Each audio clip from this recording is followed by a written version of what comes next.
Study take में आपका स्वागत है। ऐसी सुर्खियां हैं जो सिर्फ स्कोरबोर्ड तक ही सीमित नहीं हैं। हमारे पास स्टडी टेक के ये विजुअल नोट्स हैं और इनमें रिकॉर्ड तोड़ पैसा है, इंसान के हौसले की कहानियां हैं, कुछ भावुक कर देने वाली विदाई भी है। और टेक्नोलॉजी कैसे खेल में अपनी जगह बना रही है वो भी है। बिल्कुल। तो आज का मकसद मतलब सिर्फ इन खबरों को पढ़ना नहीं है, नहीं, बल्कि इनके पीछे के जो बड़े ट्रेंड्स हैं उनको समझना है। पैसा, टेक्नोलॉजी और इंसानी जज्बा, ये तीनों मिलकर खेल का भविष्य कैसे लिख रहे हैं, आज हम इसी पर बात करेंगे। हाँ, और इन नोट्स में दी गई मजेदार ट्रिक्स पर भी नजर डालेंगे कि वो कितनी कारगर हैं। बिल्कुल। तो चलिए शुरू करते हैं। पहली खबर पैसों की बौछार से जुड़ी है। ऑस्ट्रेलियन ओपन 2026, इसकी इनामी राशि बढ़कर 111.5 मिलियन ऑस्ट्रेलियन डॉलर हो गई है। ये बहुत बड़ा आंकड़ा है। ये सिर्फ एक टूर्नामेंट की इनामी राशि नहीं है, ये एक तरह का ऐलान है। ऐलान? कैसा ऐलान? ये ऐलान है कि टेनिस अब सिर्फ एक खेल नहीं है, ये आईपीएल या एनबीए जैसी बड़ी ग्लोबल एंटरटेनमेंट लीग्स को सीधी टक्कर दे रहा है। अच्छा। हाँ, इतनी बड़ी रकम का मतलब है कि आप दुनिया का बेस्ट टैलेंट और सबसे ज्यादा मीडिया अटेंशन अपनी तरफ खींच रहे हैं। तो मतलब ये दूसरे खेलों के लिए एक चैलेंज भी है? बिल्कुल। या तो वो भी इसी तरह इनोवेट करें या फिर पीछे छूट जाने का खतरा उठाएं। और इसे याद रखने के लिए स्टडी टेक की ट्रिक भी बड़ी सीधी है। ऑस्ट्रेलिया वाले दिल खोल के पैसा लुटा रहे हैं, 111.5। ये तो आसान है। बिल्कुल। और जब हम पैसे और टेक्नोलॉजी की बात कर ही रहे हैं तो एक और खबर है। आप बीसीसीआई और गूगल जेमिनाई वाली डील की बात कर रहे हैं। हाँ, वही। आईपीएल 2026 के लिए जेमिनाई, जो गूगल का एआई है, वो नया पार्टनर होगा। और ये कोई छोटी मोटी डील नहीं है, 270 करोड़ की डील है। पर सवाल यह है कि एक एआई पार्टनर मैदान पर करेगा क्या? यही तो सबसे दिलचस्प बात है। ये सिर्फ जर्सी पर एक लोगो लगाने वाली स्पॉन्सरशिप नहीं है। तो फिर आप सोचिए, ब्रॉडकास्ट के दौरान स्क्रीन पर रियल टाइम एनालिसिस आ रहा है, जैसे जेमिनाई के हिसाब से इस गेंद पर चौका लगने की संभावना 70% है। अरे वाह। या फिर टीमें इसका इस्तेमाल विरोधी बल्लेबाजों की उन बारीक कमजोरियों को पकड़ने के लिए कर सकती हैं जिन्हें इंसानी आंखें शायद मिस कर दें। ये डील बेसिकली लीग में एक डेटा क्रांति का दरवाजा खोल रही है। मतलब अब कोच का काम सिर्फ रणनीति बनाना नहीं, एआई के डेटा को समझना भी होगा। एग्जैक्टली। इसकी ट्रिक भी देखिए बिल्कुल पैसों वाली है। आईपीएल में गूगल का दिमाग जेमिनाई, पैसा बरसेगा बेशुमार। काफी सही है। तो एक तरफ ये टेक्नोलॉजी है और दूसरी तरफ वो खेल हैं जो आज भी इंसान के शारीरिक और मानसिक धीरज की परीक्षा लेते हैं। बिल्कुल। और इसकी सबसे अच्छी मिसाल है लद्दाख में 5वीं LG cup ice hockey championship, जिसे आईटीबीपी ने जीता है। हाँ, इंडो तिब्बतन बॉर्डर पुलिस। जब हम आईटीबीपी के बारे में सोचते हैं तो बर्फीली चोटियों पर देश की सुरक्षा की तस्वीर ही दिमाग में आती है। उनके लिए आइस हॉकी जीतना क्या मायने रखता है? ये जीत उनके रोज के जीवन का ही एक हिस्सा है। मतलब जिस शून्य से नीचे के तापमान और कम ऑक्सीजन वाले माहौल में वो देश की सेवा करते हैं, वही माहौल उनके लिए खेल का मैदान बन जाता है। ये जीत दिखाती है कि उनकी ट्रेनिंग उन्हें सिर्फ ड्यूटी के लिए नहीं, बल्कि उन परिस्थितियों का महारथी बना देती है। सही बात है। ये सिर्फ एक स्पोर्ट्स ट्रॉफी नहीं है। बिल्कुल नहीं, ये उनके असाधारण धीरज का सबूत है। और ट्रिक भी इसी भावना को सलाम करती है। बर्फ पर तो सिर्फ हिमवीर ही टिकेंगे। ये हिमवीर शब्द ही अपने आप में सब कुछ कह देता है। और धीरज की बात चली है तो हमारे पास दो और असाधारण उपलब्धियां हैं।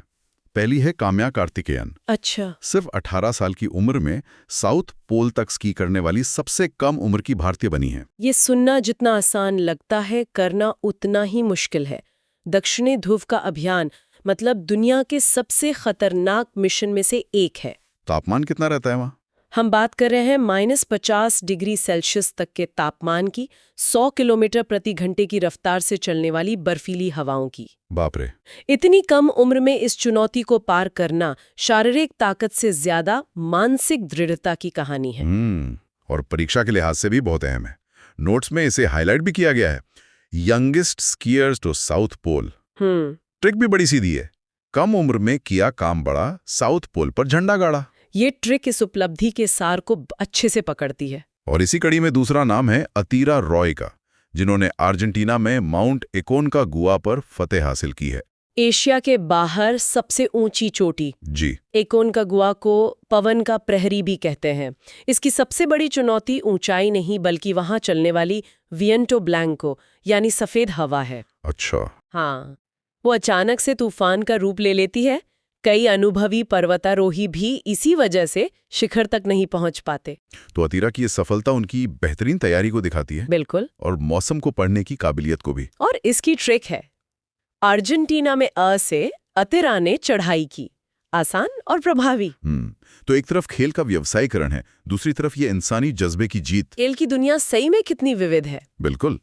और इसी दुनिया में एक पीढ़ी अपनी विरासत छोड़कर जाती है तो दूसरी उस विरासत को आगे बढ़ाने के लिए तैयार होती है। एग्जैक्टली। और हमारे अगले खंड में यही चक्र दिखाई देता है। कुछ अलविदा है तो कुछ नई शुरुआतें। बिल्कुल। और शुरुआत शतरंज की दुनिया से। निहाल सरेन ने Tata steel chess India 2026 open rapid title जीत लिया है। और खास बात यह है कि विश्वनाथन आनंद दूसरे स्थान पर रहे। ये एक बहुत ही प्रतीकात्मक क्षण है। वी आनंद वो नाम है जिन्होंने भारत में शतरंज की पीढ़ियों को प्रेरित किया है। सही बात है। तो उन्हीं की मौजूदगी वाले टूर्नामेंट में एक युवा खिलाड़ी का जीतना सिर्फ एक जीत नहीं है, इसे टॉर्च का पास होना भी कह सकते हैं। मतलब भारतीय शतरंज के सुनहले भविष्य का संकेत। बिल्कुल। ये दिखाता है कि निहाल में न सिर्फ प्रतिभा है, बल्कि बड़े खिलाड़ियों के सामने दबाव में न बिखरने का हौसला भी है। तो क्या हम इसे एक नई युग की शुरुआत कह सकते हैं? कहना शायद जल्दबाजी होगी, लेकिन यह उस दिशा में एक बहुत मजबूत कदम जरूर है। और ट्रिक भी देखिए यही कहती है। टाटा स्टील में निहाल ने सबको कर दिया निहाल, खुश। सही है। जहां एक तरफ निहाल ने सबको निहाल किया, वहीं बैडमिंटन कोर्ट से एक दिल तोड़ने वाली खबर भी है। साइना नेहवाल। हाँ, घुटने की चोट के कारण उन्होंने संन्यास ले लिया है। देखिए, साइना का योगदान सिर्फ 2012 के ओलंपिक ब्रॉन्ज मेडल तक सीमित नहीं है। उनका असली योगदान भारतीय बैडमिंटन में विश्वास पैदा करना था। विश्वास? हाँ, उनसे पहले चीन और इंडोनेशिया के खिलाड़ियों को हराना एक सपने जैसा लगता था। साइना ने उस दीवार को तोड़ा।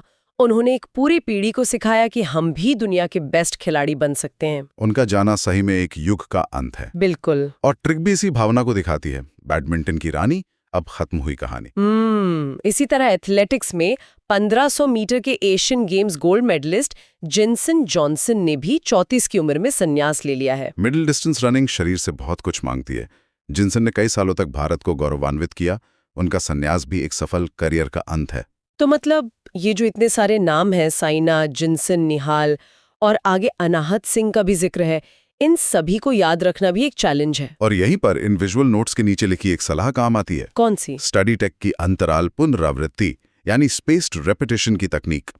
ये सिर्फ एक टिप नहीं, ये सीखने के पीछे का विज्ञान है। इसे थोड़ा और आसान भाषा में समझाएंगी? जरूर। इसे एक मांसपेशी बनाने की तरह सोचिए। आप एक दिन में 100 बार वजन उठाकर हमेशा के लिए मजबूत नहीं बन सकते, है ना? नहीं, बिल्कुल नहीं। आपको सही अंतराल पर व्यायाम करना होता है। स्पेस्ड रेपिटेशन भी ठीक यही करता है। जब आप कुछ नया सीखते हैं तो वो आपके दिमाग में एक कमजोर रास्ता बनाता है। ओके। अगर आप उसे भूलने से ठीक पहले दोहराते हैं, जैसे 24 घंटे बाद, फिर 1 हफ्ते बाद, तो वो रास्ता मजबूत और स्थायी हो जाता है। अच्छा, तो ये जानकारी को शॉर्ट टर्म से लॉन्ग टर्म मेमोरी में भेजने का तरीका है। सबसे कारगर तरीका। बहुत बढ़िया। तो ये नोट सिर्फ क्या याद करना ये नहीं बता रहे, कैसे याद करना ये भी सिखा रहे हैं। बिल्कुल। अब आते हैं उस नए सितारे पर जिसका मैंने जिक्र किया था स्क्वाश में, अनाहत सिंह। उन्होंने ब्रिटिश जूनियर ओपन U19 में सिल्वर मेडल जीता है। ये बहुत बड़ी उपलब्धि है।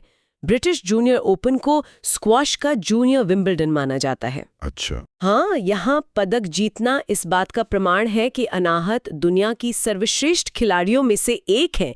भारत में स्क्वैश का भविष्य बहुत उज्जवल है। और इनकी ट्रिक मुझे बहुत पसंद आई। स्क्वैश में जो आहत न हो वो है अनाहत। हाँ, काफी क्रिएटिव है। वाकई। और अब हॉकी की बात, जहां एक पुरानी वापसी हुई है, सजोड़ मैरिज ने। हाँ, 4.5 साल बाद फिर भारतीय महिला हॉकी टीम के चीफ कोच बने हैं। ये एक दिलचस्प फैसला है ना? बहुत दिलचस्प।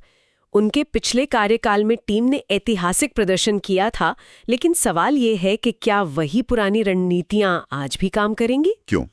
क्योंकि टीम बदल चुकी है, खेल विकसित हो चुका है। कभी कभी अतीत की सफलता को दोहराने की कोशिश एक सुरक्षित लेकिन जोखिम भरा कदम हो सकता है। मतलब ये एक तरह का जुआ भी हो सकता है। हो सकता है। देखना होगा कि ये फैसला टीम को आगे ले जाता है या नहीं। और ट्रिक है, हॉकी टीम को फिर से संजोने श्योर्ड आ गए मैरिज ने। अब चलते हैं उस खेल की तरफ जिसको का सबको इंतजार रहता है। क्रिकेट। हाँ, क्रिकेट। और यहाँ भी उपलब्धियां कुछ कम नहीं है। शुरुआत करते हैं दीप्ति शर्मा से। वो T20I में 1000 से ज्यादा रन और 150 विकेट लेने वाली पहली खिलाड़ी बन गई हैं। ये बहुत खास रिकॉर्ड है। पहली खिलाड़ी मतलब पुरुष या महिला, किसी ने भी ये कारनामा नहीं किया है। ये रिकॉर्ड इसलिए खास है क्योंकि T20 क्रिकेट अब विशेषज्ञों का खेल बनता जा रहा है। मतलब टीमें या तो विस्फोटक बल्लेबाज रखती हैं या सटीक गेंदबाज। ऐसे में एक ही खिलाड़ी का बल्ले और गेंद दोनों से लगातार मैच जिताना और इतने ऊंचे स्तर पर प्रदर्शन करना, हाँ, ये उनकी असाधारण प्रतिभा को दिखाता है। वो किसी भी टीम के लिए 2 खिलाड़ियों के बराबर हैं। बिल्कुल। और ट्रिक कहती है, दीप्ति ने 32 गुल कर दी, विकेट्स का शतक, 1.5 शतक लगा दिया। मजेदार है। अब घरेलू क्रिकेट की ओर चलते हैं। विदर्भ ने सौराष्ट्र को हराकर पहली बार विजय हजारे ट्रॉफी जीती है। तो को भूल जाते हैं। सही बात है। विजय हजारे ट्रॉफी जीतना किसी भी राज्य की टीम के लिए एक बहुत बड़ा सम्मान है। ये दिखाता है कि भारत का क्रिकेटिंग ढांचा कितना मजबूत है और छोटे शहरों से भी प्रतिभा लगातार निकल रही है। और इसकी ट्रिक में भी एक गहरा संदेश है। क्या है? जिसके पास धैर्य, विदर्भ, उसी की विजय। V for Vidarbha, V for Vijay. वाह, धैर्य और विजय का ये कनेक्शन शानदार है ना? आखिर में आईसीसी T20 वर्ल्ड कप 2026 को लेकर एक छोटा सा अपडेट है। ये टूर्नामेंट भारत में होगा। ट्रिक कहती है बांग्ला गया, अब स्कॉच चलेगा वर्ल्ड कप में। हाँ, इससे तो यही लगता है कि बांग्लादेश बाहर हो गया है और स्कॉटलैंड खेल रहा है। मुझे भी ऐसे ही लगा। ये हुई ना बात। ये सीधा है, स्पष्ट है और यादगार भी है। बिल्कुल। ये एक अच्छा उदाहरण है कि हमें इन ट्रिक्स को आंख बंद करके नहीं बल्कि समझकर इस्तेमाल करना चाहिए। सही कहा। तो ये थी खेल जगत की कुछ बड़ी खबरों पर हमारी गहरी नजर। पहली स्लाइड से शुरू करते हैं जो राष्ट्रीय सम्मानों पर है। जी, पद्म पुरस्कार। हाँ, पद्म पुरस्कार 2026। इसमें आंकड़े तो बिल्कुल साफ दिए हैं। कुल 131 पुरस्कार। सही है। 5 पद्म विभूषण, 13 पद्म भूषण और 113 पद्मश्री। जी, लेकिन असली चुनौती वो इन आंकड़ों में नहीं है, वो नामों में है। बिल्कुल, खासकर वो 5 पद्म विभूषण विजेता, उन्हें याद रखना। और यहीं पर स्टडी टेक की जो ट्रिक है वो काम आती है। उन्होंने एक वाक्य बनाया है। हाँ, वाक्य है, धर्मेंद्र और थॉमस ने राजम के साथ नारायण का अचिंतन किया। अब पहली बार में ये थोड़ा अजीब लग सकता है। हाँ, थोड़ा सा। पर असल में ये एनकोडिंग का एक बेहतरीन उदाहरण है। हमारा दिमाग अलग अलग जानकारी को याद रखने के बजाय एक कहानी को या एक जुड़े हुए वाक्य को ज्यादा आसानी से पकड़ता है। अच्छा, तो चलिए इस एनकोडिंग को डिकोड करते हैं। पहला नाम है धर्मेंद्र, यानी श्री धर्मेंद्र सिंह दियोल, जिन्हें कला के क्षेत्र में मरणोपरांत ये सम्मान मिला, महाराष्ट्र से। फिर है थॉमस, श्री KT थॉमस, सार्वजनिक मामलों के लिए केरल से। बिल्कुल। और इसके बाद आती है राजम, सुश्री N राजम, उत्तर प्रदेश की मशहूर वायलिन वादक। स्टैंडी टेक ने स्लाइड पर उनकी वायलिन के साथ तस्वीर भी दी है। और ये एक और मनोवैज्ञानिक ट्रिक है। इसे पिक्चर सुपीरियोरिटी इफेक्ट कहते हैं। मतलब हम शब्दों के मुकाबले तस्वीरों को कहीं बेहतर ढंग से याद रखते हैं। तो यहाँ नाम, वाक्य और तस्वीर तीनों एक साथ काम कर रहे हैं। ये तो बहुत दिलचस्प है। अच्छा, वाक्य में आगे हैं नारायण, श्री P नारायण, साहित्य और शिक्षा के क्षेत्र में, ये भी केरल से हैं। और आखिर में अचिंतन, जो असल में श्री VS अच्युतानंदन का नाम याद रखने के लिए है। जी, उन्हें भी सार्वजनिक मामलों के लिए मरणोपरांत ये सम्मान मिला और वो भी केरल से थे। तो स्टडी टेक ने यहाँ सिर्फ एक ट्रिक नहीं दी। नहीं, बिल्कुल नहीं। उन्होंने एक वाक्य बनाकर 5 नामों को एक साथ पिरोया, जिसे चंकिंग कहते हैं। फिर तस्वीर जोड़कर विजुअल मेमोरी को एक्टिवेट किया। ये रटने से कहीं ज्यादा मजबूत कनेक्शन बनाता है। मतलब परीक्षा में बस वाक्य याद करो और नाम खुद ब खुद याद आ जाएंगे। एग्जैक्टली। तो ये तो हुई नागरिक सम्मान की बात। अब देश की सीमाओं और आंतरिक सुरक्षा को मजबूत करने वालों का सम्मान भी उतना ही जरूरी है। देखते हैं स्टडी टेक ने रक्षा पुरस्कारों को कैसे समेटा है। हाँ, अगली स्लाइड इसी पर है और सबसे ऊपर है अशोक चक्र, शांतिकाल का सर्वोच्च वीरता पुरस्कार। जी, ये इस बार ग्रुप कैप्टन और एस्ट्रोनॉट शुभांशु शुक्ला को मिला है, ISS एक्सियोम मिशन में उनकी भूमिका के लिए। और इसे याद रखने की ट्रिक बहुत सीधी है, स्पेस में शुभ काम। ये तो काफी सरल है, शायद इसीलिए ज्यादा असरदार भी हो।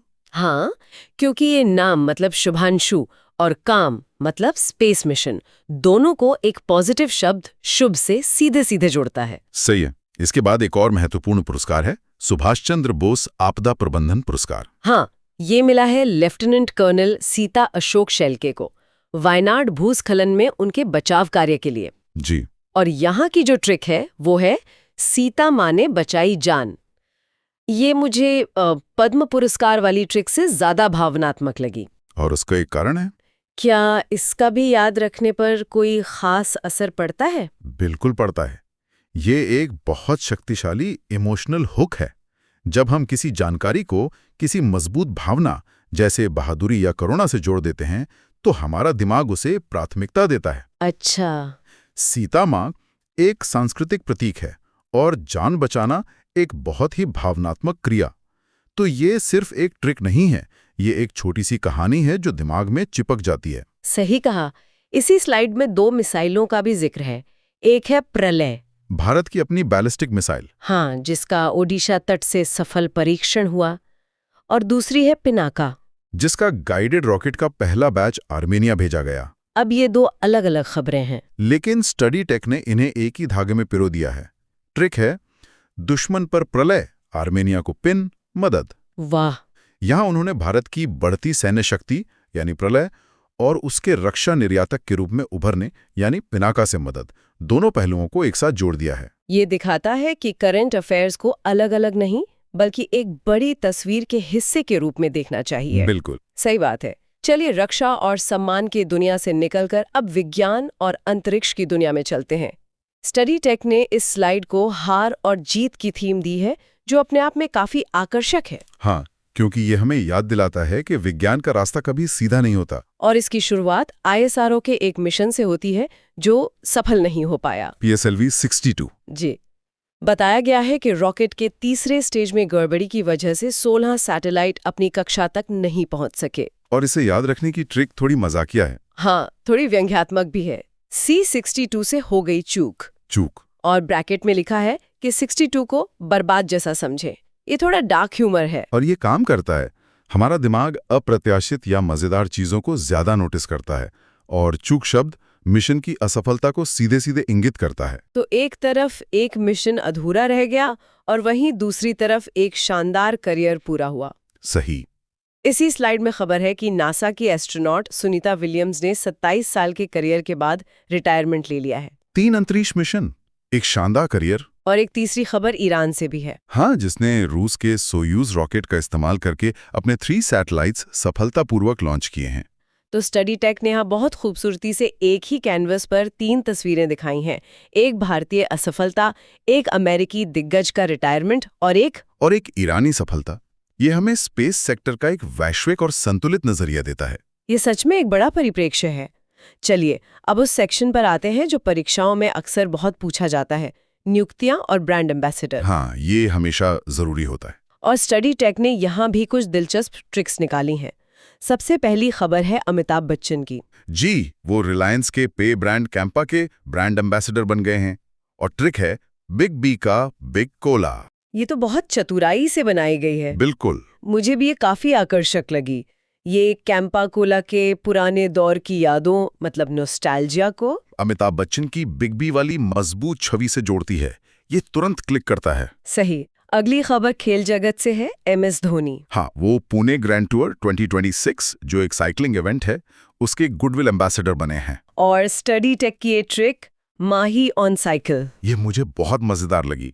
हम धोनी को हमेशा सुपर बाइक से जोड़ते हैं और ये बिल्कुल उल्टी तस्वीर दिमाग में बनाती है। तो क्या यही वजह है कि ये इतनी यादगार है? आपने बिल्कुल सही पकड़ा। इसे कॉन्ट्रास्ट इफेक्ट कहते हैं।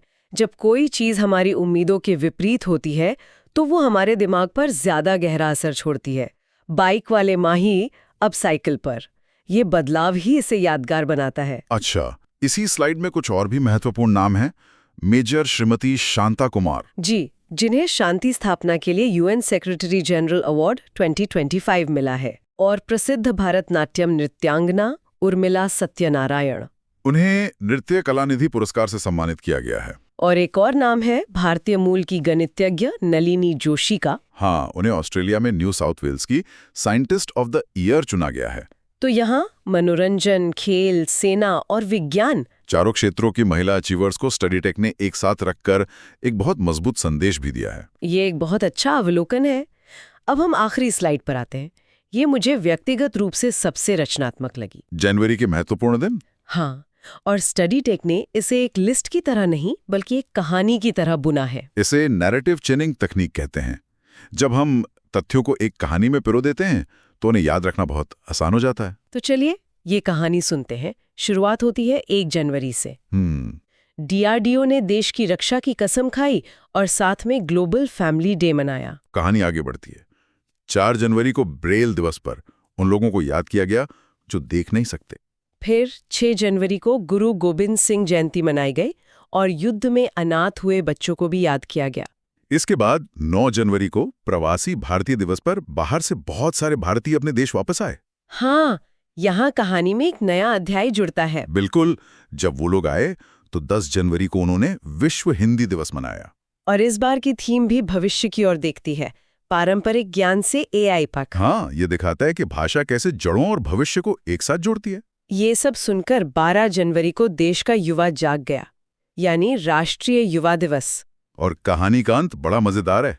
हाँ, अंत में जब युवाओं ने इतना जोश दिखाया तो उनकी सुरक्षा की चिंता हुई और इसीलिए 11 से 17 जनवरी तक सड़क सुरक्षा सप्ताह मनाना पड़ा। देखिए कैसे एक घटना दूसरी घटना की वजह बनती जा रही है। यह एक सूखी लिस्ट नहीं बल्कि एक लॉजिकल कहानी है। तो स्टडी टेक की इन स्लाइड्स का विश्लेषण करके ये तो साफ है कि ये सिर्फ मजेदार ट्रिक्स नहीं है। नहीं, बिल्कुल नहीं। इसके पीछे याददाश्त और सीखने के विज्ञान के ठोस सिद्धांत काम कर रहे हैं। चाहे वो कहानी बनाना हो, भावनाओं को जोड़ना हो या तस्वीरों का इस्तेमाल करना हो। यह साबित करता है कि प्रभावी ढंग से सीखने का मतलब ज्यादा घंटे पढ़ना नहीं बल्कि स्मार्ट तरीके से पढ़ना। सही बात है।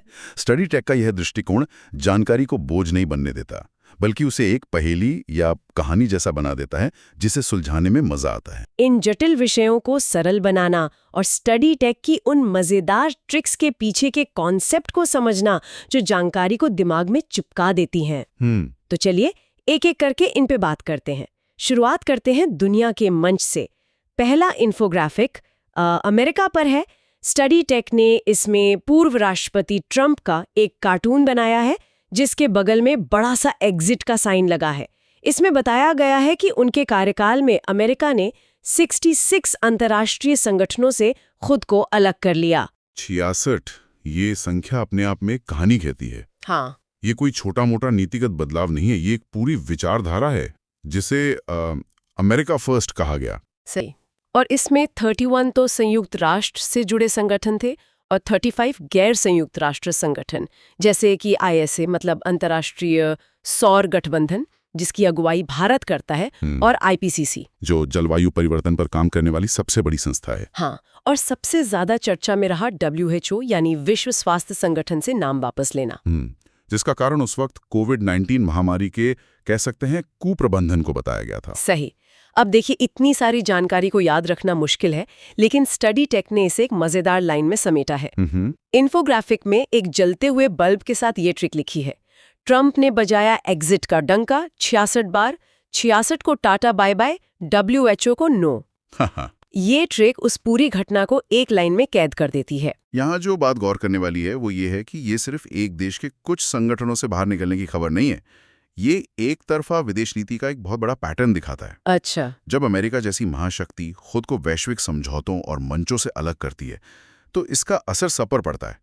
ये उन वैश्विक नियमों की व्यवस्था को कमजोर करता है जो दशकों में बनी है, चाहे वो जलवायु परिवर्तन से लड़ने के लिए हो या वैश्विक स्वास्थ्य सुरक्षा के लिए। बिल्कुल। तो क्या हम कह सकते हैं कि इसका असर सिर्फ कूटनीतिक नहीं बल्कि असल दुनिया में भी महसूस होता है? निश्चित रूप से। जब आप IPCC से हटते हैं तो आप क्लाइमेट चेंज पर वैश्विक सहमति को चोट पहुंचाते हैं। जब WHO से हटते हैं तो एक वैश्विक महामारी के बीच में दुनिया के सबसे जरूरी स्वास्थ्य संगठन को कमजोर करते हैं। इसके परिणाम बहुत गहरे और लंबे समय तक रहने वाले होते हैं। समझ गई। अब इसी अंतर्राष्ट्रीय सेक्शन में एक और दिलचस्प खबर है जो स्टडी टेक के मैप में दिखाई गई है।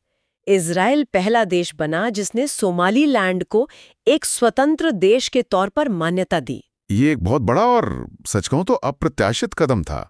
सोमालीलैंड 1991 से अपनी आजादी की घोषणा कर चुका है, लेकिन किसी ने उसे मान्यता नहीं दी थी। हाँ, आज तक किसी भी देश ने उसे आधिकारिक तौर पर मान्यता नहीं दी थी। और इसे याद रखने के लिए स्टडी टेक का नजरिया तो और भी क्रिएटिव है।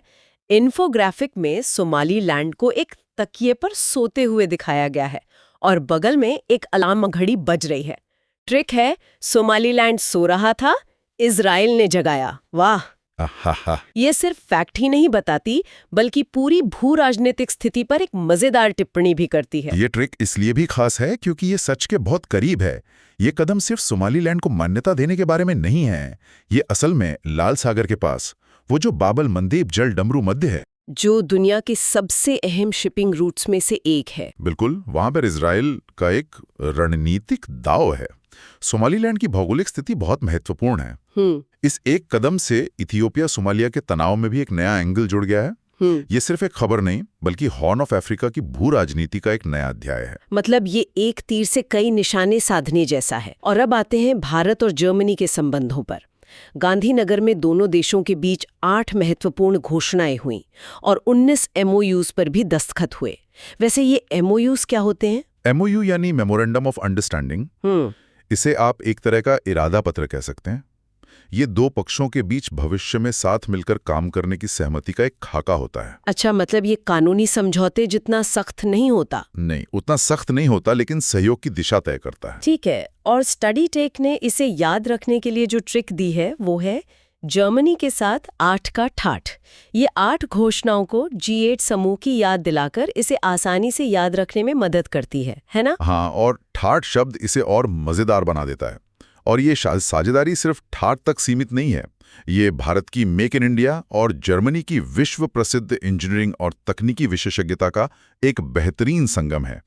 ये समझौते नवीकरणीय ऊर्जा, स्मार्ट सिटी और डिजिटल टेक्नोलॉजी जैसे क्षेत्रों में गहरे सहयोग की नींव रखते हैं, जो भविष्य के भारत के लिए बहुत जरूरी हैं। और जर्मनी के साथ साझेदारी में जिस आत्मनिर्भर और तकनीकी रूप से उन्नत भारत की बात हो रही है, उसी की एक खूबसूरत झलक हमें गणतंत्र दिवस की परेड में भी देखने को मिली। बहुत अच्छा कनेक्शन है। ये दिखाता है कि कैसे अंतर्राष्ट्रीय कूटनीति और राष्ट्रीय आकांक्षाएं एक दूसरे से जुड़ी हुई हैं। तो बात करते हैं गणतंत्र दिवस 2026 की।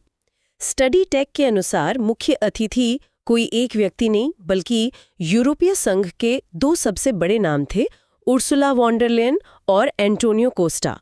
और इन्हें याद रखने का शॉर्टकट तो एकदम सीधा है, EU की जोड़ी। यूरोपीय संघ के शीर्ष नेतृत्व को मुख्य अतिथि के तौर पर बुलाना एक बहुत बड़ा सांकेतिक कदम है। अच्छा। हाँ, ये दिखाता है कि भारत अब किसी एक देश के साथ नहीं, बल्कि पूरे यूरोपीय ब्लॉक के साथ अपने संबंधों को मजबूत करना चाहता है।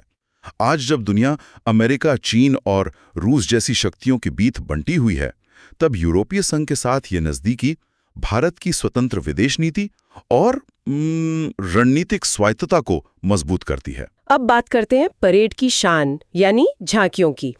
स्टडी टेक के इन्फोग्राफिक में एक रंग बिरंगी झांकी है और बताया गया है कि कुल 30 झांकियां थीं, 17 राज्यों की और 13 मंत्रालयों की।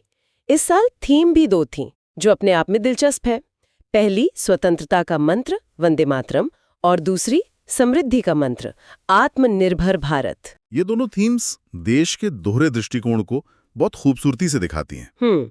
एक तरफ हम अपनी गौरवशाली विरासत और स्वतंत्रता संग्राम की जड़ों से जुड़े रहना चाहते हैं, और दूसरी तरफ एक आत्मनिर्भर और तकनीकी रूप से मजबूत भविष्य का लक्ष्य रख रहे हैं। ये परंपरा और प्रगति के बीच एक बहुत जरूरी संतुलन है। इसी में विद्युत मंत्रालय की प्रकाश गंगा झांकी का खास जिक्र था, जिसमें सौर पैनल और पवन चक्कियों जैसे ग्रीन एनर्जी के स्रोतों को दिखाया गया था। और यहाँ भी स्टडी टेक की एक जबरदस्त ट्रिक है। बताइए। 30 की झांकी, प्रकाश की आंधी यानी 30 कुल झांकियां, और प्रकाश गंगा झांकी से प्रकाश को बिजली या पावर से जोड़ना। ये एक साथ 2 फैक्ट्स याद करा देती है। मुझे लगता है कि ये ट्रिक इसलिए भी प्रभावी है क्योंकि प्रकाश की आंधी एक बहुत शक्तिशाली छवि बनाती है। सही। यह सिर्फ एक झांकी नहीं, बल्कि भारत के नवीकरणीय ऊर्जा क्षेत्र में हो रहे, कह सकते हैं, तूफानी विकास को दर्शाती है। ये दुनिया को एक संदेश है कि भारत अपने क्लाइमेट चेंज के लक्ष्यों को लेकर कितना गंभीर है। और आत्मनिर्भर भारत का ये सपना तभी साकार होगा जब हमारे राज्य प्रगति करेंगे। तो चलिए देखते हैं कि देश के अलग अलग कोनों से क्या बड़ी खबरें आ रही हैं। बिल्कुल, क्योंकि असली भारत तो राज्यों में ही बसता है। पहली खबर कर्नाटक से है, जहां सिद्धारमैया ने सबसे लंबे समय तक मुख्यमंत्री रहने का रिकॉर्ड अपने नाम किया है। स्टडी टेक के इन्फोग्राफिक में उन्हें एक राजा का ताज पहनाया गया है, जो उनके लंबे शासनकाल को दिखाता है। उन्होंने 6 जनवरी को देवराज उर्स का 2792 दिनों का रिकॉर्ड तोड़ा और ट्रिक तो उनके नाम पर ही है, सीधा रिकॉर्ड तोड़ा। हाँ, एक नजरिए से देखें तो किसी भी नेता के लिए इतना लंबा कार्यकाल स्थिरता और राजनीतिक कौशल का एक मजबूत संकेत होता है। सही बात है। ये दिखाता है कि उस नेता की अपनी पार्टी और जनता के बीच गहरी पकड़ है। लेकिन इसका एक दूसरा पहलू भी है जिसे हमें नजरअंदाज नहीं करना चाहिए। वो क्या है? इतने लंबे कार्यकाल से अक्सर सत्ता का केंद्रीकरण होने का खतरा रहता है। अच्छा। ये पार्टी के भीतर नए नेतृत्व के विकास में भी एक बाधा बन सकता है। तो ये एक दोधारी तलवार है। एक तरफ स्थिरता है तो दूसरी तरफ सत्ता के एक ही केंद्र में सिमट जाने का जोखिम। ये तो बहुत दिलचस्प दृष्टिकोण है। अगला राज्य है गोवा, जहां एक तीसरा जिला बना है जिसका नाम है कुशावती और मुख्यालय क्वेपेम में है। और स्टडी टेक ने इसे याद रखने का जो तरीका निकाला है वो मुझे बहुत पसंद आया। गोवा में अब 3 गुना खुशी। हाँ। यहाँ खुशी को कुशावती से जोड़ा गया है। सुनने में भी अच्छा लगता है और याद भी रहता है। नए जिलों का निर्माण अक्सर बेहतर प्रशासन के लिए किया जाता है। जब प्रशासनिक इकाइयां छोटी होती हैं तो सरकारी योजनाओं को लागू करना और आम लोगों तक उनकी पहुंच सुनिश्चित करना आसान हो जाता है। ये जमीनी स्तर पर शासन को मजबूत करने का एक कदम है। और फिर है मध्य प्रदेश, जिसने 2026 को कृषि वर्ष घोषित किया है। इन्फोग्राफिक में एक मुस्कुराता हुआ किसान खेत में काम कर रहा है और थीम है समृद्ध किसान समृद्ध राज्य। इसके लिए स्टडी टेक की ट्रिक एक नारे जैसी है, एमपी का किसान देश की शान। किसी एक साल को किसी खास क्षेत्र को समर्पित करने का मतलब होता है कि सरकार उस साल उस क्षेत्र पर अपना पूरा ध्यान और संसाधन केंद्रित करेगी। अच्छा। कृषि वर्ष घोषित करने का मतलब है कि कृषि से जुड़े बुनियादी ढांचे, सिंचाई, बीज और किसान कल्याण योजनाओं में निवेश को प्राथमिकता दी जाएगी। यानी कृषि से समृद्धि की ओर। लेकिन समृद्धि के साथ साथ हमें पर्यावरण की भी चिंता करनी होगी और हमारा अगला खंड इसी से जुड़ा है। हाँ, क्योंकि विकास और पर्यावरण के बीच संतुलन साधना आज की सबसे बड़ी चुनौती है। तो अब आते हैं हमारे अंतिम खंड पर। शुरुआत थोड़ी चिंताजनक खबर से है। स्टडी टेक के ग्राफिक में एक उदास बाघ बना है और साथ में एक खोपड़ी का निशान जो खतरे का प्रतीक है।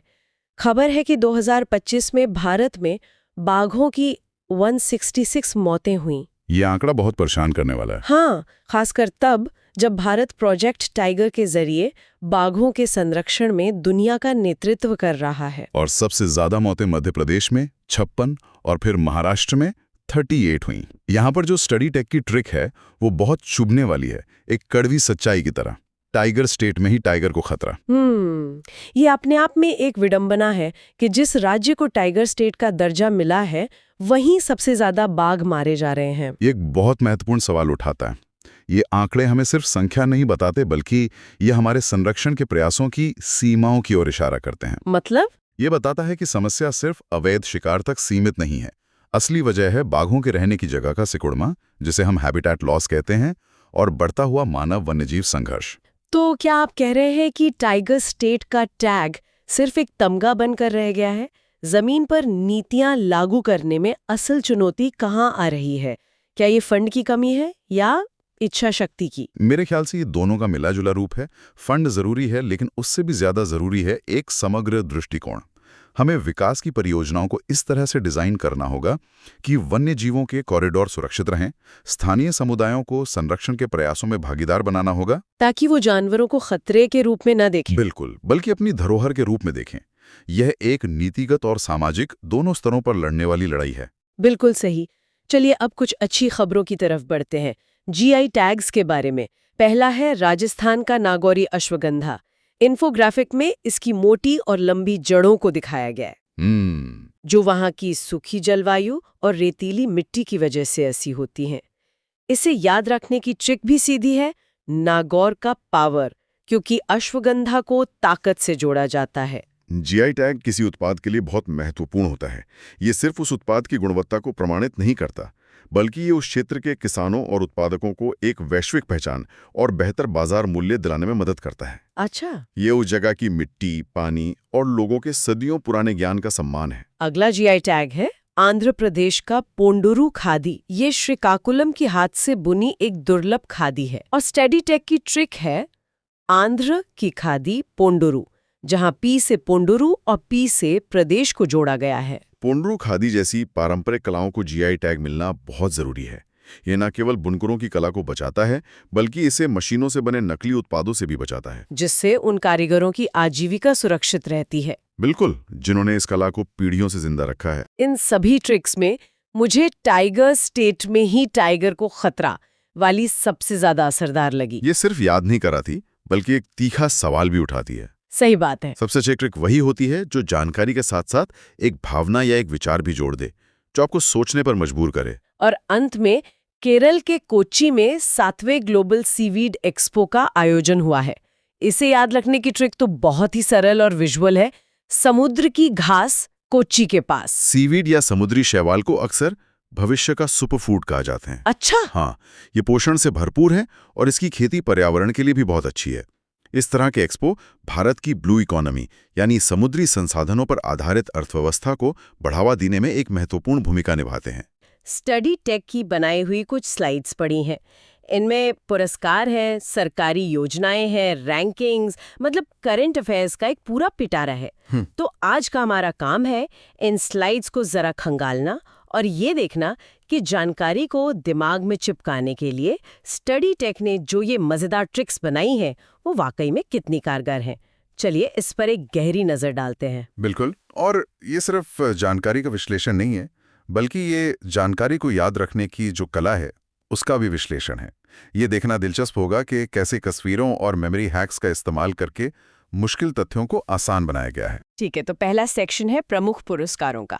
सबसे पहले है ग्रुप कैप्टन शुभांशु शुक्ला, जिन्हें अशोक चक्र मिला है। ये एक अंतरिक्ष यात्री हैं और तस्वीर में भी दिख रहा है कि वो स्पेस में है।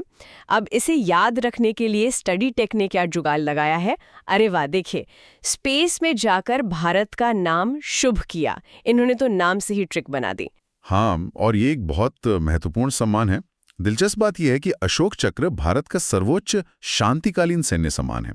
तो एक अंतरिक्ष यात्री को यह मिलना दिखाता है कि अब राष्ट्रीय सुरक्षा की परिभाषा कितनी बदल रही है। अच्छा। हाँ, मतलब ये सिर्फ सीमाओं की रक्षा तक सीमित नहीं है। अब विज्ञान और अंतरिक्ष अन्वेषण जैसे क्षेत्र भी एक तरह से राष्ट्रीय साहस का प्रतीक बन गए हैं। वाह, ये तो एक बिल्कुल नया नजरिया है। अच्छा, अगला पुरस्कार है सुभाष चंद्र बोस आपदा प्रबंधन पुरस्कार। ये मिला है लेफ्टिनेंट कर्नल सीता अशोक शेल्के को और इसकी ट्रिक है वायनाड आपदा में सीता रक्षक बन के आई। ये तो सीधे सीधे रामायण का रेफरेंस ले लिया, सीता और रक्षक। और यही तो बात है, ये दिखाता है कि हमारी जो सांस्कृतिक कहानियां हैं वो कितनी गहराई तक हमारे मन में बैठी हुई हैं। इस तरह का कनेक्शन ना तुरंत एक भावनात्मक जुड़ाव पैदा करता है। सही बात है, जिससे तथ्य भूलना मुश्किल हो जाता है। बिल्कुल। अगली है मेजर स्वाति शांति कुमार, जिन्हें यूएन सेक्रेटरी जनरल अवार्ड मिला है। इनकी ट्रिक के लिए तो स्टडी टेक को ज्यादा मेहनत नहीं करनी पड़ी होगी। ट्रिक है यूएन में शांति शांता बनाए रखने के लिए अवार्ड मिला। नाम में ही काम छिपा है। हाँ, बिल्कुल। लेकिन इस सेक्शन की सबसे मजेदार ट्रिक मुझे गणितज्ञ नलिनी जोशी के लिए लगी। उन्हें scientist of the year NSW का अवार्ड मिला है और ट्रिक है मैथ्स में नलिनी का कोई जोड़ नहीं, जोशी और जोड़। ये सच में काफी मजेदार है। तो एक पैटर्न साफ नजर आ रहा है। हर ट्रिक व्यक्ति के नाम को उनकी उपलब्धि से सीधे सीधे जोड़ती है। ये रटने की प्रक्रिया को एक क्या कहते हैं रचनात्मक शब्द खेल में बदल देता है। सवाल ये है कि क्या ये तरीका सिर्फ नामों के लिए काम करता है या फिर आंकड़ों और रैंकिंग जैसी चीजों के लिए भी कारगर हो सकता है? बहुत अच्छा सवाल, चलिए पता लगाते।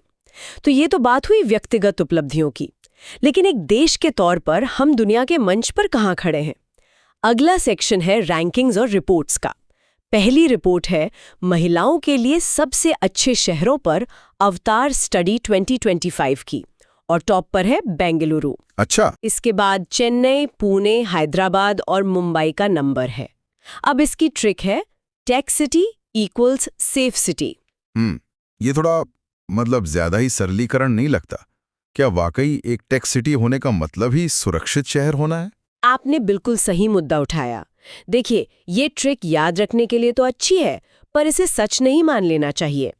लेकिन ये हमें सोचने पर मजबूर करती है।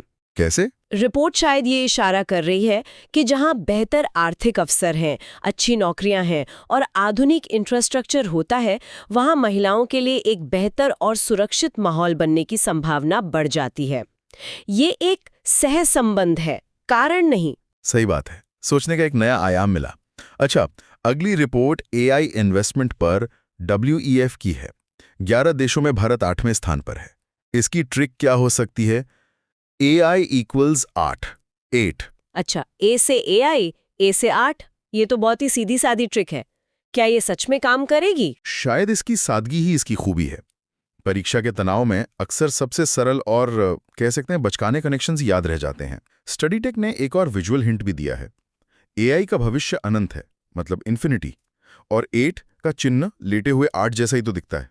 अरे हाँ। तो ये रैंकिंग दिखाती है कि भारत AI की दौड़ में शामिल तो है, लेकिन अभी टॉप तक पहुंचने के लिए काफी लंबा रास्ता तय करना है। तो रैंकिंग्स देख के पता चलता है कि देश किस दिशा में जा रहा है। अब जरा इन सरकारी योजनाओं की परतों को खोलते हैं जो जमीनी स्तर पर बदलाव लाने की कोशिश कर रही हैं। पहली है प्रधानमंत्री मातृ वंदना योजना, यानी PMMVY। जी। ये 1 जनवरी 2017 को शुरू हुई, 9 साल के लिए। इसमें पहले बच्चे के लिए 5,000 और दूसरे बच्चे के लिए 6,000 रुपए की आर्थिक मदद मिलती है। अब 9 साल की अवधि को कैसे याद रखें? स्टडी टेक की ट्रिक है माता और 9 का रिश्ता, और इसका लॉजिक भी दिया है।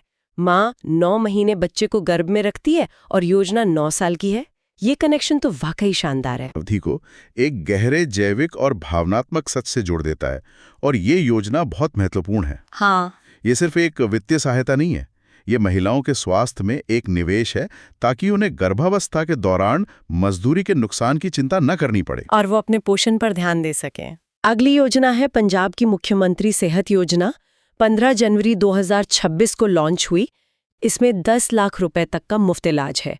इसकी ट्रिक काफी विजुअल है। अच्छा।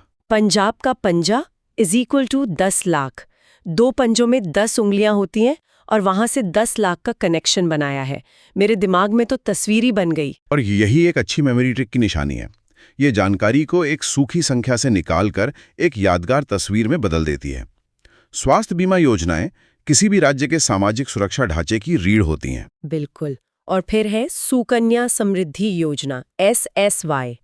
ये 22 जनवरी 2015 को शुरू हुई थी, 11 साल के लिए। ब्याज दर है 8.2%। इसकी ट्रिक एक कहानी जैसी है।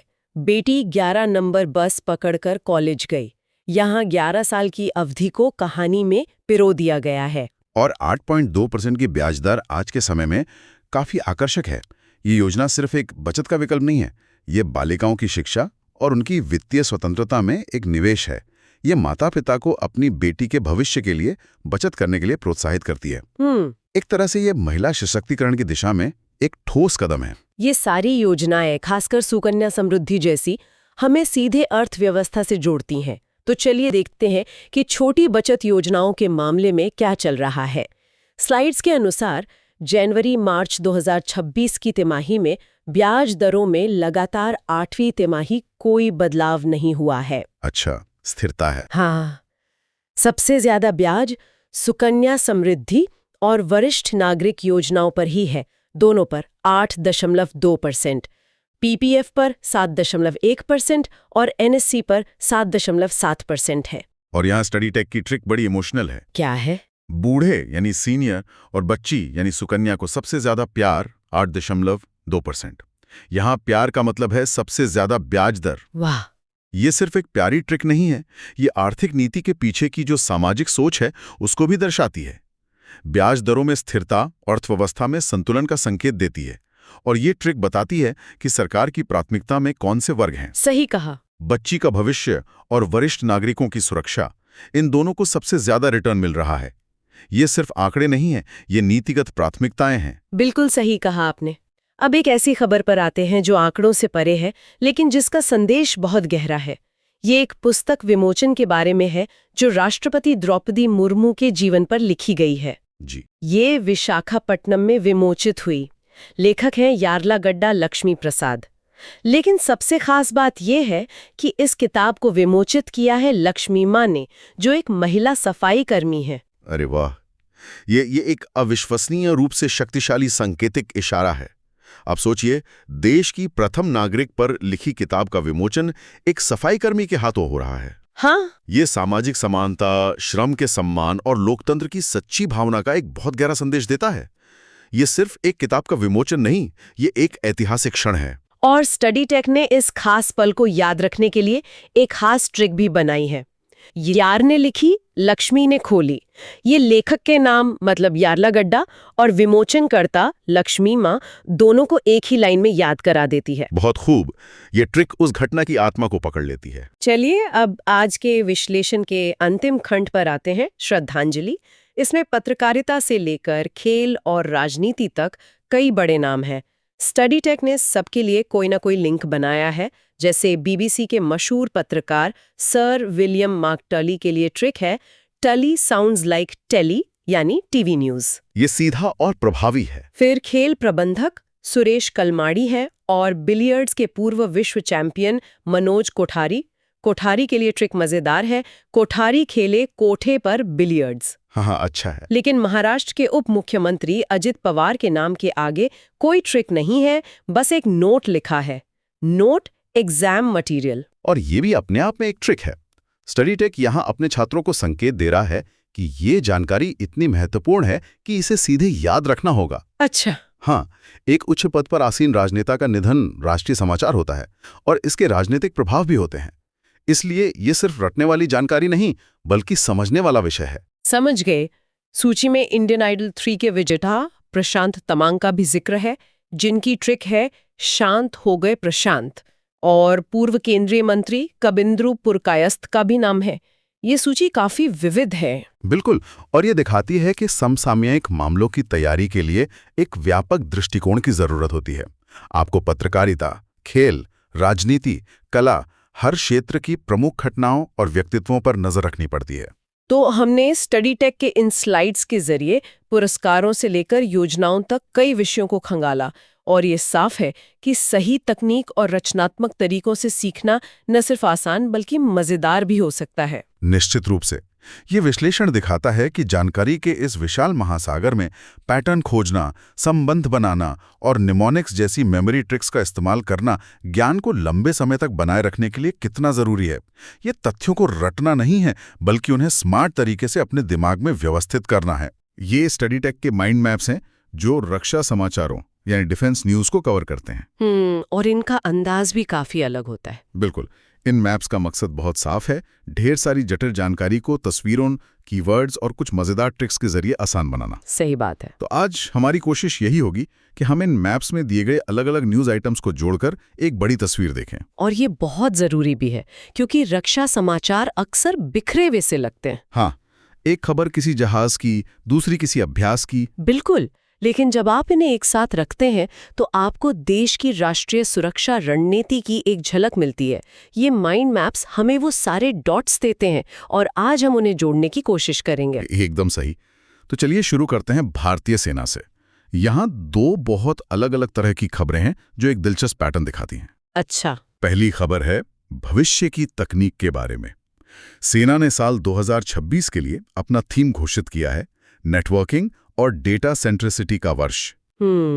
सुनने में तो काफी भारी भरकम लगता है ये। हाँ, लगता है, पर आसान भाषा में इसका मतलब है कि सेना भविष्य में टेक्नोलॉजी और डेटा के जरिए और ज्यादा कनेक्टेड और स्मार्ट बनना चाहती है। हाँ, मतलब युद्ध के मैदान में हर सैनिक, हर टैंक, हर ड्रोन सब एक नेटवर्क से जुड़ा हो। बिल्कुल, ताकि सही जानकारी सही व्यक्ति तक तुरंत पहुंच सके, फैसले तेजी से लिए जा सकें।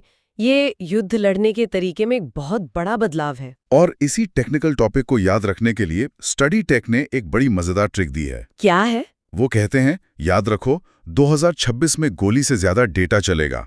अरे वाह, ये तो दिमाग में एकदम चिपक जाता है ना? लेकिन इस कैची फ्रेज से आगे बढ़कर अगर देखें तो असल में ये बदलाव कितना बड़ा है। क्या हम ये कह सकते हैं कि भविष्य की सेना एक टेक कंपनी जैसी होगी? एक तरह से हाँ। ये सिर्फ नए गैजेट्स खरीदने के बारे में नहीं है, ये पूरी सोच को बदलने के बारे में है। इसे सेंसर टू शूटर साइकिल कहते हैं। Sensor to shooter. हाँ, यानी ड्रोन या सैटेलाइट से दुश्मन की जानकारी मिलने, मतलब सेंसर, और उस पर कार्रवाई करने यानी शूटर के बीच का समय लगभग 0 करना। अच्छा। जिसके पास बेहतर और तेज डेटा होगा उसे बढ़त मिलेगी। इसलिए डेटा सेंट्रिसिटी सिर्फ एक शब्द नहीं बल्कि भविष्य के युद्ध क्षेत्र का मूल मंत्र है। तो एक तरफ सेना भविष्य के हाईटेक लड़ाइयों की तैयारी कर रही है, बिल्कुल, लेकिन इन्हीं मैप्स में दूसरी खबर एकदम विपरीत है। वो तकनीक के बारे में नहीं बल्कि जनता से सीधे जुड़ाव के बारे में है। ओके। 15 जनवरी को 78वीं आर्मी डे परेड जयपुर में हुई। अच्छा। और सबसे खास बात यह थी कि ये पहली बार किसी सार्वजनिक जगह यानी शहर की मुख्य सड़क पर हुई। ये एक बहुत महत्वपूर्ण सांकेतिक कदम है। पारंपरिक रूप से ऐसी परेडें कैंटोनमेंट एरिया में होती थीं जहां आम लोगों की पहुंच सीमित होती है। हाँ, इसे जनता के बीच ले जाने का मतलब है कि सेना अपनी छवि को बदलना चाहती है। वो सिर्फ एक लड़ने वाली ताकत नहीं बल्कि जनता की सेना के रूप में दिखना चाहती है। और जाहिर है स्टडी टेक के पास इसके लिए भी एक ट्रिक है। बताइए। पिंक सिटी में आर्मी की एंट्री, जयपुर में 78वां शौर्य। बहुत सीधा और सरल। हाँ। लेकिन आपने जो बात कही वो ज्यादा गहरी है। तो क्या ये सिर्फ एक परेड का स्थान बदलना है या एक बड़ी रणनीति का हिस्सा है? मुझे तो ये एक बड़ी रणनीति का हिस्सा ही लगता है। आज के दौर में जब सूचना और धारणा की लड़ाई भी उतनी ही जरूरी है, तब जनता का विश्वास जीतना किसी भी हथियार से ज्यादा शक्तिशाली हो सकता है। सही बात है। परेड को सार्वजनिक करना, नागरिकों में गर्व की भावना पैदा करना और सेना को ज्यादा सुलभ दिखाना, ये सब उसी सॉफ्ट पावर का हिस्सा है। और इस जनता से जुड़ाव वाली बात को आगे बढ़ाएं तो एक और खबर इसी पैटर्न में फिट होती है। कौन सी? जम्मू कश्मीर के राजौरी के कैरी गांव में सेना ने एक कम्युनिटी रेडियो स्टेशन लॉन्च किया है, रेडियो संगम 88.8 FM। बिल्कुल, और ये एक शानदार उदाहरण है। राजौरी जैसे संवेदनशील इलाके में रेडियो सिर्फ मनोरंजन का साधन नहीं है। ये स्थानीय भाषा में लोगों तक जरूरी जानकारी पहुंचाने, उनकी संस्कृति को एक मंच देने और सबसे बढ़कर सेना और स्थानीय लोगों के बीच एक पुल बनाने का काम करता है। मतलब ये दिखाता है कि सुरक्षा सिर्फ बंदूक से नहीं, संवाद से भी स्थापित की जाती है। एग्जैक्टली। स्टडी टेक में इसे याद रखने के लिए एक बहुत आसान ट्रिक दी गई है। आर से रेडियो, आर से राजौरी। सिंपल और इफेक्टिव। हाँ। लेकिन इसका असली मतलब है सेना और जनता का मिलन। तो अगर हम सेना की इन खबरों को जोड़ें तो एक तरफ डेटा सेंट्रिसिटी का हाईटेक विजन है और दूसरी तरफ रेडियो संगम जैसा जमीनी जुड़ाव। ये एक दोहरा दृष्टिकोण लगता है। और यही आधुनिक सेना की जरूरत है। आपको भविष्य के तकनीकी युद्धों के लिए भी तैयार रहना है और अपने ही देश के लोगों के साथ विश्वास का रिश्ता भी मजबूत करना है। ये दोनों चीजें एक ही सिक्के के दो पहलू हैं। चलिए अब जमीन से समुद्र की ओर चलते हैं और देखते हैं कि भारतीय नौसेना के मोर्चे पर क्या हो रहा है। ठीक है। यहाँ की खबरें सीधे तौर पर कूटनीति और भारत की वैश्विक पहुंच से जुड़ी हैं। पहली खबर है INSV कौंडिन्यानिया का ओमान के मस्कट पहुंचना। मैंने पढ़ा था इसके बारे में। इस जहाज की सबसे अनोखी बात इसका डिजाइन है। ये कोई आधुनिक युद्धपोत नहीं बल्कि 5वीं से 7वीं सदी के जहाज की प्रतिकृति है। अच्छा। जिसे पारंपरिक तकनीकों से बनाया गया है। हाँ। और ये यात्रा भारत ओमान राजनयिक संबंधों के 70 साल पूरे होने के मौके पर हुई। स्टडी टेक ने इसे याद रखने के लिए बहुत अच्छा तरीका दिया है। बताइए। ओमान 70 साल पुराना दोस्त, कौंडिन्याना पुरानी परंपरा। ये अच्छा है ना? ये दोस्ती और इतिहास दोनों को एक साथ पकड़ लेता है। लेकिन सवाल ये है कि एक आधुनिक नौसेना एक पुराना दिखने वाला जहाज क्यों भेजेगी? यहीं पर समुद्री कूटनीति की खूबसूरती है। अगर भारत अपना सबसे आधुनिक डिस्ट्रॉयर भेजता तो ये शक्ति का प्रदर्शन होता। सही बात है। लेकिन एक पारंपरिक जहाज भेजना एक अलग और शायद ज्यादा गहरा संदेश देता है। यह कहता है कि हमारे संबंध सिर्फ व्यापार या रक्षा तक सीमित नहीं है, बल्कि सदियों पुराने, ऐतिहासिक और सांस्कृतिक है। मतलब ये सम्मान का प्रतीक है। बिल्कुल, जो किसी भी मिसाइल से ज्यादा असरदार हो सकता है। ये बहुत दिलचस्प है। अब नौसेना के दूसरे बड़े मिशन पर आते हैं। ओके। जो है INS सुदर्शनी की लोकायन 26 यात्रा। ये एक बहुत बड़ी यात्रा है, 10 महीने लंबी, जिसमें ये जहाज 13 देशों के 18 बंदरगाहों पर जाएगा। हाँ, यह एक विशाल उपक्रम है। यह एक प्रशिक्षण पोत है, लेकिन इसका मिशन सिर्फ प्रशिक्षण तक ही सीमित नहीं है। मतलब जब ये जहाज दुनिया के अलग अलग कोनों में लंगर डालता है तो ये वहां भारत का एक तैरता हुआ दूतावास बन जाता है।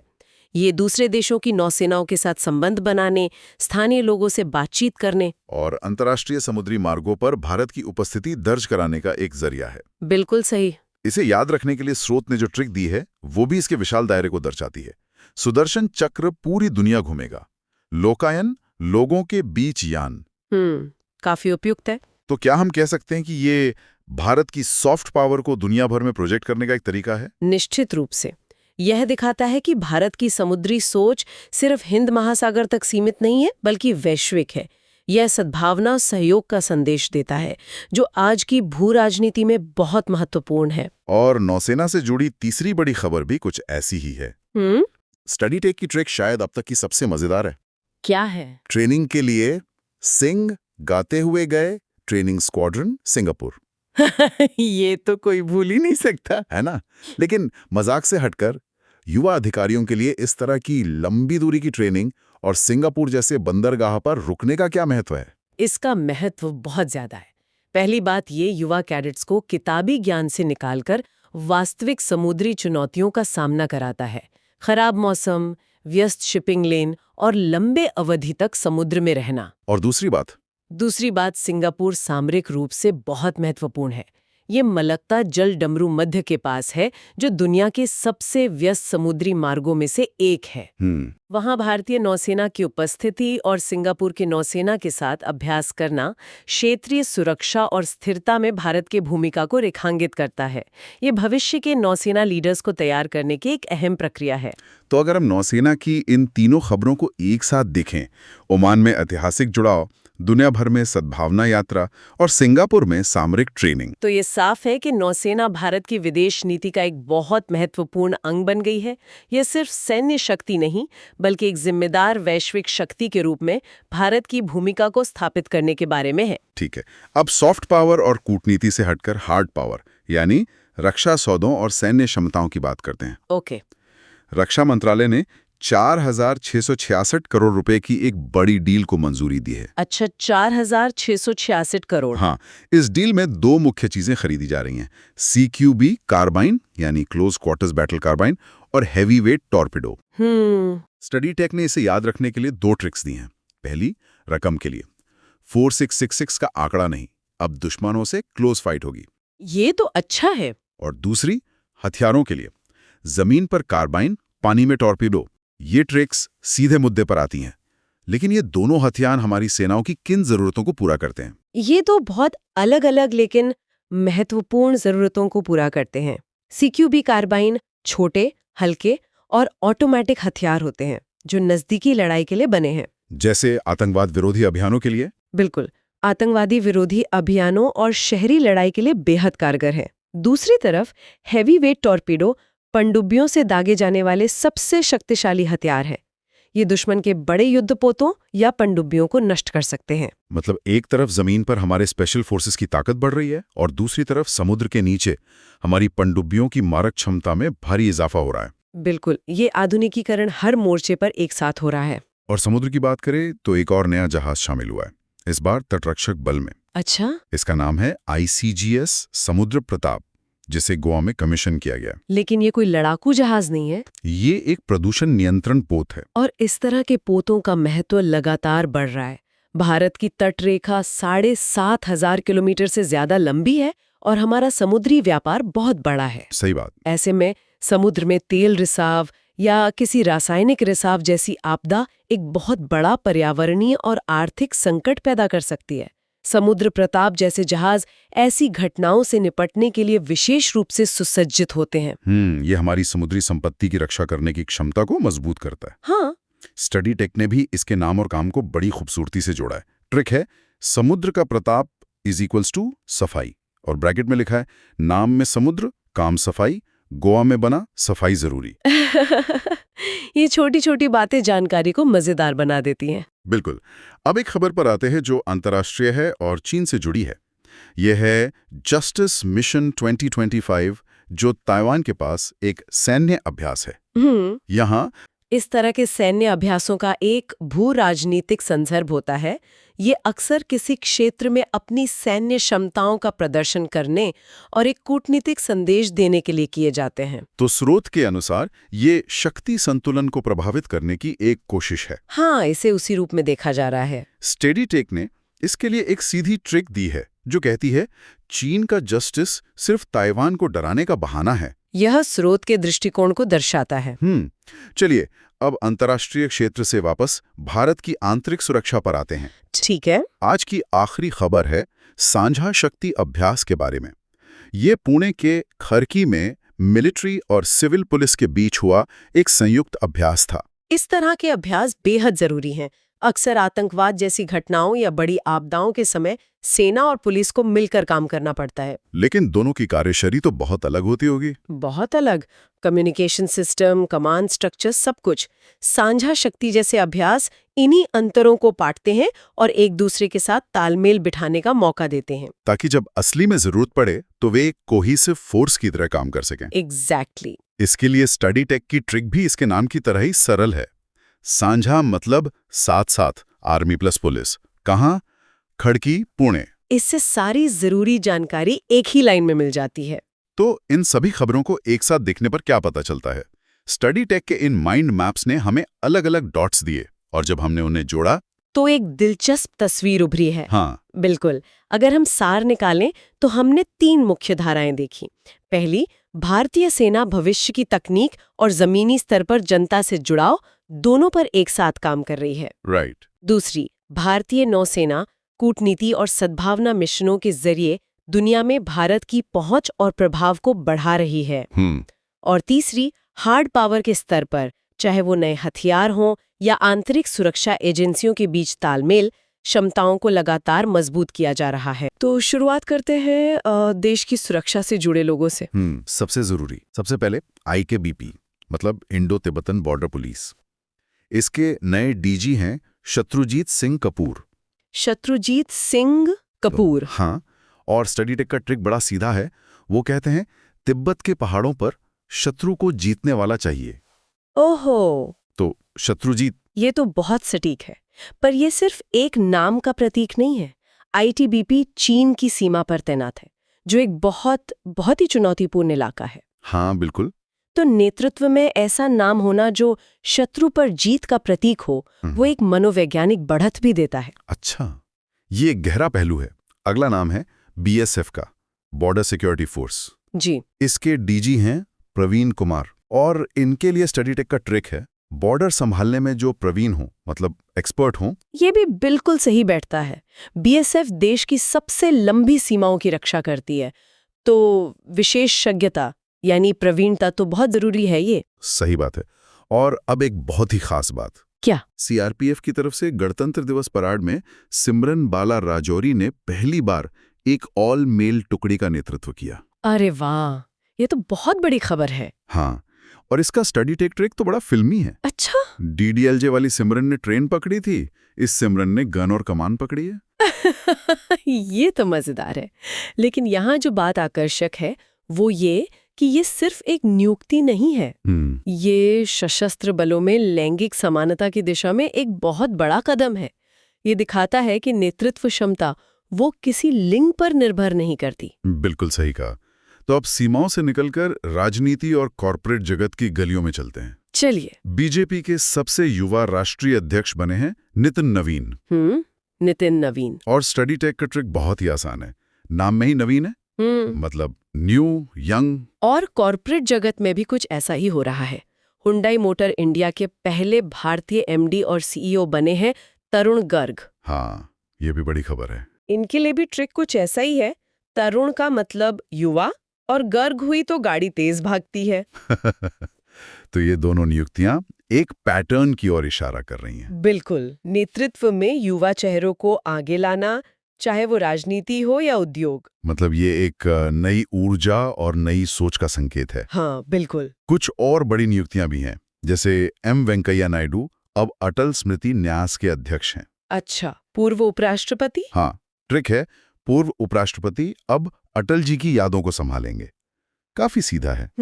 फिर हैं लव अग्रवाल, जिन्हें DGFT का डायरेक्टर जनरल बनाया गया है। लव अग्रवाल। इनके लिए ट्रिक है व्यापार मतलब ट्रेड से लव करो तभी फायदा होगा। ये तो आसानी से याद रहेगा। और गणेश लक्ष्मी नारायणन टाटा कम्युनिकेशंस के MD और CEO डिजिग्नेट बने हैं। तो ट्रिक है, टाटा का कम्युनिकेशन गणेश जी के नाम से शुरू हुआ। अच्छा। एक और खास खबर ICICI बैंक से है जी।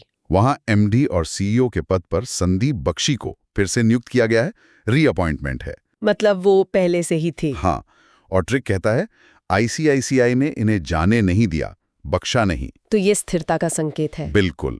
और एक आखिरी नाम, हरदीप सिंह अहलूवालिया केनरा बैंक के अंतरिम एमडी और सीईओ बने हैं। ठीक है। तो अब जरा देश के बाहर नजर डालते हैं। हाँ बिल्कुल, देखते हैं अंतर्राष्ट्रीय स्तर पर क्या चल रहा है। यमन के नए प्रधानमंत्री हैं शाया मोहसिन जिंदानी। जिंदानी। और स्टडी टेक का ट्रिक वो वहां की स्थिति को देखते हुए काफी गहरा है। क्या है? यमन में युद्ध है, लेकिन इनका नाम जिंदानी है, मतलब जिंदा रहने की उम्मीद। अरे वाह, ये तो बहुत काव्यात्मक सोच है। पर यहाँ एक महत्वपूर्ण सवाल उठता है, एक ही नेता का इतने लंबे समय तक सत्ता में रहना। आप युगांडा की बात कर रहे हैं? हाँ, युवेरी मुसेवेनी वो 7वीं बार राष्ट्रपति चुने गए हैं। 7वीं बार? जी। स्टडी टेक का ट्रिक है उगांडा 7 म्यूसेवेनी, ये राइम करता है। हाँ, याद रखने के लिए तो आसान है, पर 7 बार? वही तो, ये किसी भी देश के लोकतंत्र के लिए क्या मायने रखता है, ये सोचने वाली बात है। सही कहा। अब यूएन की बात करते हैं। यूएन शरणार्थी उच्चायुक्त मतलब यूएनएचसीआर बने हैं इराक के पूर्व राष्ट्रपति बरहम सालेह। बरहम सालेह। इनके लिए ट्रिक है शरणार्थियों को रहने या रहम की जगह चाहिए। रहम से बरहम। हाँ, और खेल जगत से भी एक खबर है, अंग्रेलिया वाल्वेर्डे को भारतीय महिला फुटबॉल टीम का हेड कोच बनाया गया है। अच्छा, विदेशी कोच। जी। और ट्रिक है फुटबॉल में वैल्यू वाल्वेर्डे बढ़ानी है तो विदेशी कोच चाहिए। चलिए, ये भी ठीक है। तो चलिए अब न्याय के मंदिर की ओर बढ़ते हैं। कई हाईकोर्ट्स को नए चीफ जस्टिस मिले हैं। ये बहुत जरूरी बदलाव होते हैं। और इसमें एक खबर तो ऐतिहासिक है। बताइए। जस्टिस द्योति मोहंती देरे राज्य की पहली महिला चीफ जस्टिस बनी है। पहली महिला चीफ जस्टिस, ये तो बहुत बड़ी बात है। हाँ, और स्टडी टेक का ट्रिक इसे वहां की संस्कृति से जोड़ता है। कैसे? वो कहते हैं कि मेघालय एक मात्र सत्तात्मक समाज है और वहां पहली महिला सीजे बनी है देवंती, जिनके नाम में ही देवी हैं। अरे वाह, ये तो सिर्फ एक ट्रिक नहीं, एक गहरा कनेक्शन है। ये न्यायपालिका में बढ़ते महिला प्रतिनिधित्व का एक उत्कृष्ट उदाहरण है। बहुत ही सकारात्मक विकास है ये। बिल्कुल। बाकी राज्यों पर भी एक नजर डालते हैं। हाँ। झारखंड, जस्टिस महेश शरद चंद्र सोनाक। सोनाक? ट्रिक है झारखंड खनिजों का प्रदेश है। सोना, तो सोनाक से सोना याद रखें। ये भी अच्छा है। फिर केरल, जस्टिस सौमेन सेन। ट्रिक है केरल बहुत सुंदर और शांत, मतलब सौम्य जगह है। सौम्य से सौम्य। बिल्कुल। फिर सिक्किम के लिए justice A Mohammad Mushtaq. Mushtaq. Trick, Sikkim जाना तो मस्ट है। Must visit. Must say Mushtaq. हाँ, और आखिर में उत्तराखंड, जस्टिस मनोज कुमार गुप्ता। अच्छा। ट्रिक, उत्तराखंड में मन को शांति मिलती है, मनोज। मतलब हर राज्य की अपनी पहचान से नाम को जोड़ दिया है। हाँ, यही इन ट्रिक्स की खूबसूरती है। सही बात है। और आखिर में कुछ राज्यों की बड़ी खबरें। कौन कहाँ आगे है? हाँ, असम 8वां वेतन आयोग गठित करने वाला पहला राज्य बन गया है। देश का पहला राज्य? जी। और स्टडी टेक का ट्रिक है असम के कर्मचारियों के 8 मजे हैं। ये तो कर्मचारी खुश हो जाएंगे। और केरल से एक और खबर है, वहां की अरलम वाइल्ड लाइफ सेंचुरी का नाम बदल दिया गया है। अच्छा, क्या रखा है? Aralam butterfly century. Butterfly century. हाँ, और ट्रिक है केरल का आलम अब रंगीन, मतलब बटरफ्लाई जैसा हो गया है। नाम में ये बदलाव सिर्फ एक कॉस्मेटिक चेंज नहीं है, ये उस क्षेत्र के इको टूरिज्म और तितलियों के संरक्षण पर ध्यान केंद्रित करने की एक रणनीति को दिखाता है। ये तो बहुत अच्छा पॉइंट है। एक और खबर, पूर्वोत्तर के लिए पहली वंदे भारत स्लीपर ट्रेन। अरे वाह, कहाँ से कहाँ तक? गुवाहाटी से हावड़ा तक चलेगी। और इसका ट्रिक बड़ा मजेदार है। क्या है? गुवाहाटी से हावड़ा, सोकर जाओ तावड़ा। ये तो बहुत ही मजेदार है। और पावर यूटिलिटी रैंकिंग में गुजरात और ओडिशा टॉप परफॉर्मर बने हैं। ये एक महत्वपूर्ण रैंकिंग है। तो आज हमने रक्षा, राजनीति, कॉरपोरेट, न्यायपालिका से लेकर राज्यों की अहम खबरों तक का सफर तय किया है। और स्टडी टेक के ट्रिक्स ने इसे काफी आसान और यादगार बना दिया। बिल्कुल। पर इसमें सबसे बड़ी सीख ये है कि जानकारी को याद रखने के तरीके उतने ही महत्वपूर्ण हो सकते हैं जितनी की खुद जानकारी। सही बात है। ये ट्रिक्स दिखाते हैं कि जटिल तथ्यों को भी सरल और रोचक बनाया जा सकता है। हाँ, ये ट्रिक्स हमें क्या हुआ ये याद रखने में तो मदद करते हैं। लेकिन एक विचार जो मैं छोड़ना चाहता हूँ वो ये, इन नियुक्तियों और बदलावों का क्यों और आगे क्या होगा। बिल्कुल, वो सवाल सबसे ज्यादा मायने रखते हैं। हाँ, अगली बार जब कोई ऐसी खबर सामने आए तो शायद ये सोचने की कोशिश करें कि इस एक बदलाव से और क्या-क्या बदल सकता है। मतलब सिर्फ तथ्य नहीं, उसके पीछे का पूरा संदर्भ। बिल्कुल। बस यही एक सवाल हमें सिर्फ जानकारी रखने वाले से एक सोचने समझने वाला नागरिक बना सकता है।